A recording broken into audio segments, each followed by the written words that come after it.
Yeah, so my title of my presentation is So What's Next. I didn't make that up, Hero did, so I don't know what I'm supposed to talk about. But I can tell you one thing that's next is like in an hour and a half, we're done, we're out of here. So welcome back from the break. It's my pleasure to be here. So what I'm going to talk about is, well, first off, I want to thank Mike Ruzick for his great presentation. He did a great job. He did a wonderful job. And he also just did the best recruiting job for me ever in the history of mankind. So Joe Reeves, you're going to love being at Toshiba dealer after his comments and introduction to you. So you're going to love us. Chip Maselli, you're at the back someplace right now. Even Mike acknowledged we're the best in digital signage. I know that's a big mission of yours, so come on board, man. We're ready to have you. So great to have you on board. So what I'm going to talk about today is a little bit about our transformation also. Everybody's talking about the diversification or things. So I'm going to go through, like what Mike did, is what our program looked like and what we did in our diversification efforts. And I noticed Mike on his slide, he was going to talk about AI. He didn't mention a word about it, by the way, which is smart. So I'm going to talk a little bit about what we're doing on the AI side. But first, I'm really excited to introduce our eStudio 2521. Do you really think I was going to talk about speeds and feeds, by the way? Coming back at the end of the day like this, your eyes are already rolling in the back of your head. That's the last thing you need. But it is a good segue for me to talk a little bit about print. Now, print is starting to get a little bit of a bad rap. People are afraid to talk about print because print is going away. I've heard that a couple times. But you know what? In my opinion, print's still alive and well. And for all the reasons we know about, this gives you better attention, better focus, all that kind of good stuff, all the stuff that you guys know about. But, I was thinking about print because everybody's talking about the big decline in print. And so I did some research and found out that print is a $81 billion global opportunity. That's pretty cool. That's a pretty big number. And so then I thought about, all right, what other industries have a global opportunity similar to our $81 billion opportunity? So I used ChatGPT and I named my avatar in ChatGPT Chatty. So I asked Chatty, so Chatty, what is, give me some companies or industries between a range of $70 and $90 billion global market opportunity. She immediately came back, and we know these are correct because ChatGPT never lies. We've already been told that. But ChatGPT came up with 3. So the first one was electric vehicles. Kind of cool business. Nobody makes any money at it, but it's a really cool business. The next one they came up with was renewable energy. Another really cool, very altruistic type business. A lot of people aren't making money in that either, but it's a good, cool business. And the last one is cloud computing. Pretty interesting, really cool technology business. And by the way, it's making money, probably an equivalent to what we're making in the print space, which is really good. So 2 out of 3 are making money. Print, though, is still a viable business. But it's kind of, like I mentioned earlier, it's kind of starting to get a bad rap. And so, I was really, really pleased, because I've always thought print was cool, by the way, but that doesn't count because I'm old. So I'm not cool, never have been, probably never will be. But there are some people who were on stage yesterday that are cool. So I listened to Stephanie Keating talk about how excited she is, how much she loves print. That got me fired up. Then Lauren Hanna, she was talking about how excited she likes print and everything else. I go, that's really cool. So the cool girls like print. So if they like print, then it really must be cool. So we're officially naming print cool from this point on, because they say it's cool. So one of the things is because we think print is cool at Toshiba, we're doing really well on print. And somebody mentioned in some meetings yesterday, they're talking about you have to get net new. And that's been our goal, is we have to get net new. And as a result of that, we're setting a lot of market share records. In fact, if you look at our market share chart, that line is going up. So that's a good thing. As long as that line's going up, I'm still employed. Once that line starts to go down, there's probably be another guy out there talking on stage. But that's good. That's important for us, right? Because we have to grow our market share. And we're going to do that, continue to do that. And why are we doing that? Because print is our core competency. It is the main focus of our business right now. Doesn't mean we're not diversifying, because we definitely are, but it is a huge part of our business. So, what are we diversifying into? All right, let's talk about a little bit about that. So we have 4 key pillars of growth. So Mike talked about his pillars of growth, we have our four pillars of growth. So the first one of those is our receipt and label printer business.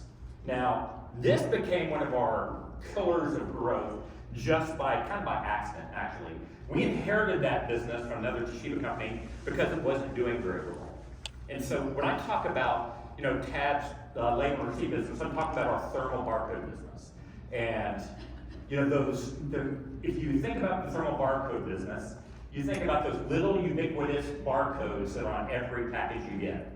Now this is a very fast growing business for us. And it's mainly driven by e-commerce, e-commerce such as Amazon and the growth Amazon's having. And my wife is a big part of that growth of Amazon's business growing. But it's huge. And what's really interesting is those little barcodes, they're going to be around for a long, long time. Because on that barcode, all the data of that package is being stored. And you have to have a barcode. You have two choices. You can have an RFID chip, or you can have a barcode label on it. By the way, we do RFID too, by the way. But you're going to have them because every box looks the same, don't they? They all look the same, so you've got to have that label on there. And that is a really big growing business. And you can see since 2017 on this slide that we've grown by 166% since 2017. But it hasn't been all roses for us. When we first inherited the business, we thought, oh God, we're a little arrogant. Oh, we're gonna do great. This fits right into our business model. Boy, were we wrong. Where Mike was the first speaker, not you, Mike, but Mike, how do you pronounce his last name? Sorelli. When he spoke yesterday, he talked about failing forward. We did everything but. We failed sideways so many times, you could not count how many times we failed sideways. But we did. Because we made mistakes. We thought we could use the traditional model. And we weren't doing very well. So we changed our concept. So the first thing is, we have a really good enterprise sales group. And we said, all right, we have to make a name for ourselves in this space because nobody's ever heard of Toshiba barcode label printers in the United States. Everybody's ever heard of Zebra, right? The #1 market share player in that space. So we had to make a name for ourselves. So we had our enterprise sales team go and start calling these big accounts. And we've had some pretty good success. We've gotten companies such as FedEx, USPS, United States Postal Service, Target, AutoZone, Whole Foods, all within the last few years. So we're growing that enterprise space, which is good. But the problem with that is that your success looks like this. Great half, bad half. Great half, bad half. So we need to get our core run rate business going. And we thought about, all right, what do we do? How do we approach that? Because doing a transactional type business was not working. So we took a look at it and said, all right, what do we do next? So we went to our branches and we ran an audit in our branches and found out our current customers who have a 96% retention rate with us had over almost 29,000 barcode label printers. That's a lot, by the way. And we hadn't sold many, by the way. Our branch salespeople are great salespeople, but we hadn't sold anything. And I said, all right, how do we attack this? So we know one thing is we're really good at management services. So we took the idea and we said, all right, what we're going to do is we're going to approach it this way. We're not going to go in and try to replace their equipment. We're going to go in and try to take over their service on their equipment. And when time comes, we'll just replace it. And that's what we've been doing ever since. And what's great is we've created an incredible recurring revenue stream of servicing this equipment. But by the way, in the thermal barcode label space, the challenge is it's dominated by one or two players. That's the really hard part. The advantage that we have is it's a very fractured business. So it's very transactional. So they sell a product and they never see it again. There's nobody managing that, which is what we did great. That's what you do great. So we took that advantage that we have and we said, all right, we're going to go in and start taking over these fleets. And again, we built a tremendous business on our thermal side of the business, which is exactly what we want to do. So our next key pillar of growth is our managed print as a service business. A lot of people would think it's called MPAS, MPS, which is kind of the same. We are more of a digital transformation part of managed print as a service, and we are continuing to grow that. And this is a slide, so you can see on there it says 24.5% growth rate. That's over the last 2 years. The reason I chose the last 2 years, because we've been doing this for years. Anybody can make that slide look good if I compared it to 2020 or 2021. Man, that looked like I'm going up like this. But since 2022, the last 2 years, we've grown that business 24.5%. Now, why is that important? That means I'm catching, how much is print declining? Are people staying in print volume? What do you say? 3%? 3%. 3%, 5%? I mean, I hear all kinds of numbers. 3. Here's the one thing I do know is that so half of 24.5 is 12.25. So which is greater? 3% or 12.25? 12.25. I'm outpacing the loss by 9 points, which is really good for us. So it means I'm getting additional share, I'm getting additional revenue, I'm getting additional profits. So that was our next key pillar of growth. The other part of it is, I forgot to mention this, on our MPAS business. How many people here do some sort of MPS? I think like 90% here, right? What is the hardest part about doing MPS? Other than getting the customer. It's once you've got the customer, and what do? You've got to put all those printers out there that you just took over, and you've got to put them into your database. That is a highly, highly human process to do. You've got to send people out there to take a look at them, write the serial number down, say where they are, and then put them in your system. We created a system which is, we patented by the way, it's called eTag, where we do it automatically. We don't have to send anybody out when we take over the fleet. And can you imagine the amount of efficiency that creates and the cost it takes out of doing NPS? That's really phenomenal. So we're very, very good in that part of the business, and it's very profitable for us. Our next key pillar is our solutions business. So this is our solutions business. Chip encompasses our digital signage business, our software services business, and our professional services business. And we're growing that at a rate of 74%. Now, that's okay. That's an okay number. But what you don't realize in that 74% is what's happened over the last 3 years. Software has gone from an on-prem to the cloud. If you're a publicly traded company, if it was on-prem, you can take the entire revenue up front. If it's a SaaS or a cloud model, what can you do? You can only take the 1 month's revenue for each transaction you do, and defer the rest. So that's what we had to do. So our deferred revenue is growing at about 22.5% in our software business, which is really good. So these areas that we're diversifying in, it's a little bit different than everybody else, every manufacturer, but this is what we're doing, which is why one of the reasons we are continuing to be successful, continue to grow our business, continue to be very, very profitable. By the way, it's okay for a manufacturer to be profitable, isn't it? It's okay? Good, thank you very much. I appreciate the affirmation, because that is pretty important. And one of the strategies behind our software side of the business, I'll make a comment on the digital signage also, is that we don't try to be everything to everybody. We're very specific on the partners we choose and how we sell the product. Because if you're going out there trying to be everything to everybody, you'll fail miserably and have incredible expense, and it's not going to be worth it. So we're very specific and myopic in what we do and how we handle our solutions partners. If you take a look at our solutions partners such as DocuWare, pay for DocuWare, right? We're the biggest customer in the world. I'm wondering if I'm gonna make the Rico dealer trip, by the way. I just thought about that. That'd be kind of nice. Jim Pretty and I could be buddying up like this at the bar and all that stuff. It'd be great. It'd be good. But anyway, so that's the kind of thing. So because you want to be good, you want to be big in that space, and you want to be experts because the customers demand that you are an expert in that space, and so that's what we are. So let's talk about AI.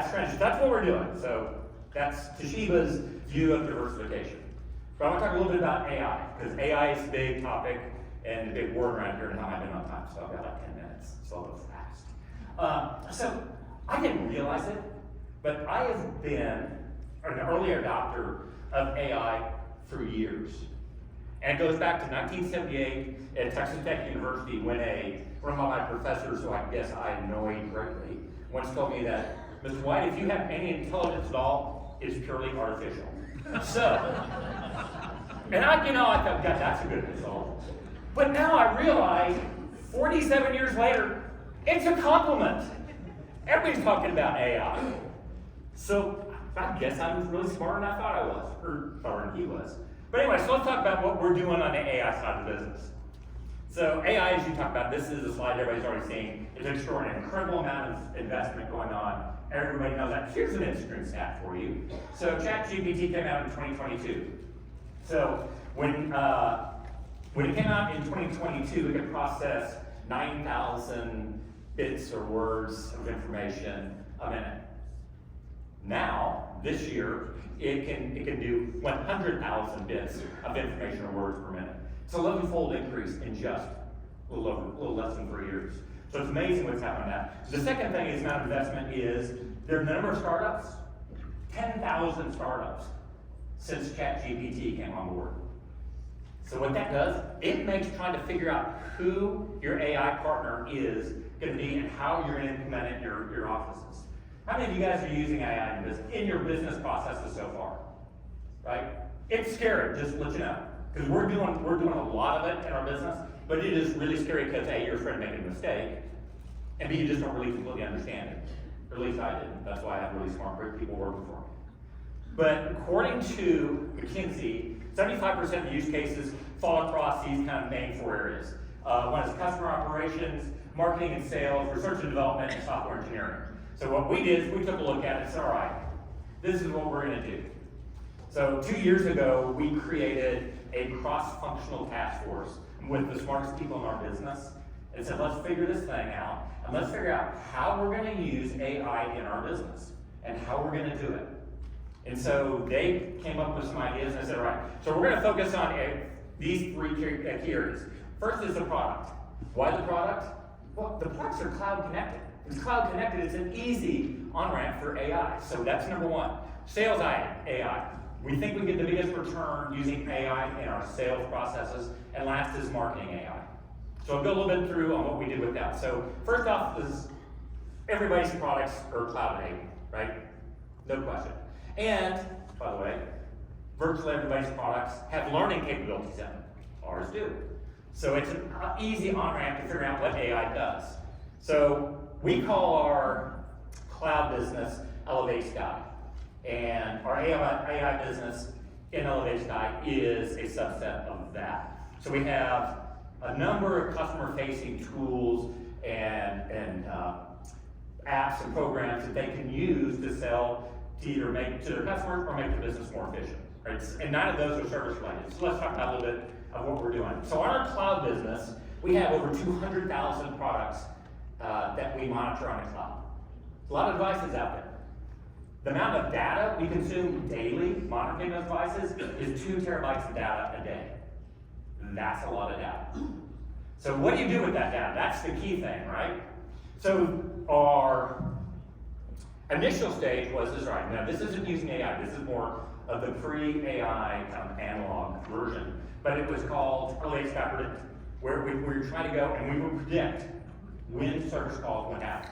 And we created some great data on it. I will tell you, it was absolutely phenomenal. I mean, we were getting really close just with analyzing data, the normal way we've always analyzed data, of predicting when service calls were going to happen and what parts were going to go down. But with AI, we've taken that and put it on steroids. So now, our prediction model now is got about a 70% accuracy, which is pretty dang good. Figuring out when products are going to break and what's going to break. We've also allows us with AI that it can also take and proactively, the device itself can turn a service call. We can decide whether we want to send somebody out, but the device is letting you know something's going to happen. And I will tell you one thing is that customers love when they know the product's working and they don't have to see somebody all the time where it's broken when they walk up. They just like to see it working. The other thing we've done on the service side is we have Elevate Sky Knowledge. And that is, we've used AI to take our entire database, service database, and download it into AI. And this includes all the manuals and all that kind of stuff. But also it includes all the service modifications, any previous solutions we've come up to certain fixes, all that is downloaded. And so when a technician is in a customer's office, he can just download this on his app, on the phone, and he's got instantaneous data. And it's good data, by the way. It's really good data. So it makes his job a little bit easier, and he gets out of the customer's office. pretty fast. So what is the ROI on this? So in the last 6 months, I've got 5 minutes because you took 5 minutes of my time. So in the last 6 months, we've done over 33,000 service calls proactively that we have handled, remotely, and we've done about 133,000 firmware updates. Now, what that means for us, and this is we track this in our branches, our MEF per tech in the branches is gone up dramatically, and all that does is make us more efficient overall.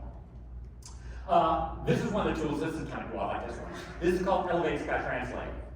And it's a device that loads onto that pesky MFP that we all have to sell. But what this does, it uses Google AI, and it translates a document. It will scan the document, read what language that document's in. You choose language, and it'll scan it to over 130 different languages out there. We're actually working on 131st, which is the Sean Brett language. That one's going to take a while to figure out how that works. I know, by the way, did anybody understand the word he said? That guy's brilliant. I love his passion. But, man, he was my physics teacher. And I was a math major, so I understand math and all that kind of stuff. But brilliant guy. But anyway, so that's really cool. And by the way, what's the application of that? It's huge in education and in the healthcare fields. Absolutely massive. The other application is if you have a company that is a multinational company, great for them also. So it's something that our dealer partners can sell. Managed Print Service, okay. One thing we're doing on Managed Print as a Service, it's AI in managing the toner. So what sort of thing do you have in a Managed Print Services environment? A lot of toners sitting in the customer's office, right? So you want to get toner there right on time. So what this does, it gets toner, it evaluates toner and gets it there much quicker and at the right time. And so you don't have a lot of toner sitting in the customer's office. And we'll go that. We're really good at that stuff. For sales tools, we're using AI in our processes every day. What we've seen using AI in our sales processes is that we've seen a 41% increase in our pipeline, as well as an improvement up to 89% in forecasting, which is kind of important also. Hello, everyone. This is the other one. AI for communication business marketing. My name is Barcode Betty, and I'm excited to be here with you today. Our goal is to equip you with the knowledge you need to understand and sell thermal barcode printers effectively. Here's what we'll cover today. So this is Barcode Betty. So she is our AI-driven business partner. And we've used AI to create marketing materials. So this is me learning, and we did this. We created this, it's about a 10-minute presentation, just creating an outline and then setting her loose into all our barcode history of what we have in that space. And AI created Barcode Betty and this presentation in 10 minutes. This type of presentation, you know what it would usually cost? Yeah, it's thousands of dollars, right? We did this in 4 hours, which is really, really pretty cool. The second thing is because our business tabs, we handle North, Central, and South America. So I've got to do this now in Spanish and Portuguese. Guess what? It does it for me automatically. That just saved me another $10,000. So I mean, this makes us more efficient overall. So this is how we get started. This is how we did it. So first off is that we set up a bunch of rules around AI. We have governance. We talk about governance. Got to have governance around AI, so we had governance rules. We said, all right, we decide, our team came up with use cases. They came up with 77 use cases for AI in our business that we could use. Then we decided, all right, now we have to categorize that. What kind of impact it is. So we categorized it from high impact to low impact. And we have 46% of those 77 use cases came in as high impact. Then we categorized it as, all right, high impact so it's high impact, complexity of implementing. High impact, moderate complexity. High impact, low complexity. We start off with low, moved up to medium, went to high. Why did we do that? You never want to start with the high complexity stuff. You'll be struggling forever. So we were able to implement these different levels of AI, starting with the low, moving up to high, in our business. And our team has done an amazing, amazing job with that. The next thing is you want to see how well AI is working in your business. So next thing we did is we assessed it. We compared what we did now, we're doing now versus then. Are we seeing results? Is it worth the investment we've made in AI? And I can tell you in our business, it's a resounding yes. And the last thing is the guide part of it. So we have done it. So we have done a lot of AI implementation in our business. And I've already talked about how well it's working out for us. So the other thing is so if you need help, we're here to help you. We can, we won't do it for you, but we'll help you. We'll help guide you to say, this is how we did it. This is what we think you should do in your business. Because our businesses are all very much alike. And we can give you advice on which AI products to use versus the ones that you may decide to use. So the last thing is, for you, the dealers that are out there, so a couple things. First off, find out what your OEM is doing on the AI side, right? It's really important, both on the product and on the just on the software side and implementing their business. Next thing is find the right sales tools. I will tell you, you can get a huge return using the right sales tools in your AI tools in your sales programs. And last is your marketing. Barcode Bay, she's awesome. Highly recommend Barcode Bay because that can make you more efficient. One other thing is our SEO program, by the way, we're going to implement an SEO or an SEO initiative. What we found is that in SEO, we're getting 75% more traffic to our site, which is important. And the quality of our leads increased by 20%. That the quality and quantity of leads increased by 20%. So again, we're seeing some great stuff with AI. So don't be afraid to use it, right? Plunge in. Come on in. The water's warm. The water's fine. So enjoy it, do it, and thank you very much. I'm done and on time.